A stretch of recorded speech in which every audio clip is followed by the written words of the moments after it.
দেখো একের দাগের অঙ্ক, একের দাগের অঙ্কটা দিয়েছে দেখো 0.6 মাথায় পৌনপণিক, 3 মাথায় পৌনপণিক প্লাস 0.3 পৌনপণিক 7 পৌনপণিক, এর মান কত আমাদের বের করতে হবে।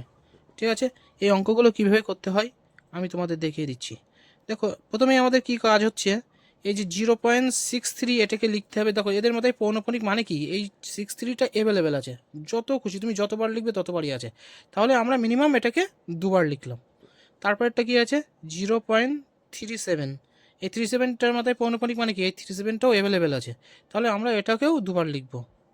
এবার এদের আমাদের তাহলে আমরা এটাকে যোগ করব, তার 3 যোগ করলে কত, 7 আর 3 যোগ করলে 10, 10-এর 0 হাতে 1, 6 আর 3 9, 9 আর 1 কত 10, 10-এর 0 হাতে 1, 7 আর 3 10, 10 আর 1 কত 11 হাতে 1, 6 আর 3 9, 9 আর হাতে 1 10, 10-এ 0 হাতে 1, হাতে 1 দশমিকের সোজা দশমিক বসালাম, আর এখানে 1 করতে 1 বসে গেল। এবার আমাদের খেয়াল করো, দেখো যেহেতু পৌনপণিক আমাদের প্রথম দুটি সংখ্যায় ছিল দশমিকের পরে, তাহলে আমাদের এখানে পৌনপণিক দুটোও সেই দশমিকের পরেই আসবে, তাহলে 1.01 এদের মাথায় পৌনপণিক। তাহলে আমাদের অ্যান্সারটা হচ্ছে 1.0 মাথায় পৌনপণিক এবং 1-এর মাথায় পৌনপণিক। দেখো তো অপশানটা কোথায় আছে, অপশান এতে আছে দেখো 1.01 তার মাথায় পৌনপণিক, তাহলে আমাদের অ্যান্সার হচ্ছে অপশান এ। যদি আমার এই ভিডিওগুলো আপনাদের ভালো লাগে তাহলে অবশ্যই লাইক, কমেন্ট এবং ফলো করে পাশে থাকবেন। ধন্যবাদ।